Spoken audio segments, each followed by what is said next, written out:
Nation's Allison Harris live tonight from the White House. Allison, the president not backing down in a new interview late today.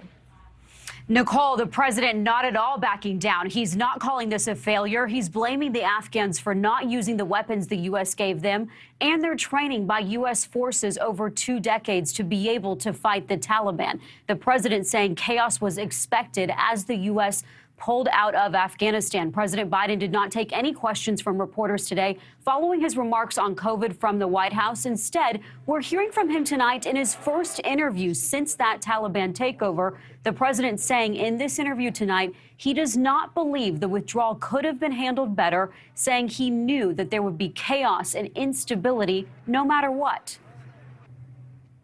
When you look at what's happened over the last week, was it a failure of intelligence, planning, execution, or judgment?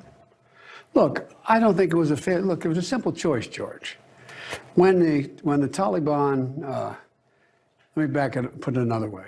When you had the government of Afghanistan, the leader of that government getting in a plane and taking off and going to another country, when you saw the significant collapse of the Afghan troops we had trained, up to 300,000 of them, just leaving their equipment and taking off. That was, that's what happened.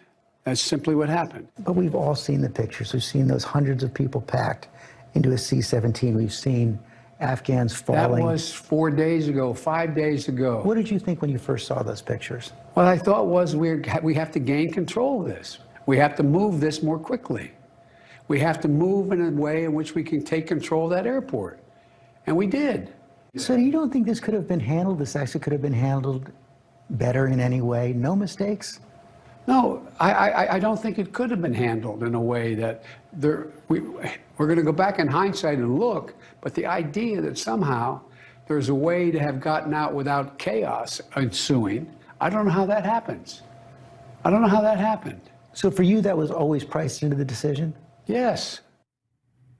And there certainly is chaos ensuing in Afghanistan. President Biden also talked about the Taliban working with the U.S. to allow the safe evacuation of Americans. But he added, we're having some difficulty with the Afghan allies, those Afghan interpreters who helped U.S. troops. That continues to be a problem as Afghans with special immigrant visas are trying to get past those Taliban-controlled security checkpoints out in the country to be able to get to the airport in Kabul, to get out of the country, as Joe just talked to some of those people coming from Afghanistan. And Nichole, I have to add, the president also saying for the first time that U.S. troops will remain in Afghanistan beyond the August 31st deadline that he has set for U.S. troops to be fully withdrawn, to be able to make sure that all Americans are able to make it out of Afghanistan, notably not including Afghan allies and Afghan interpreters in that statement.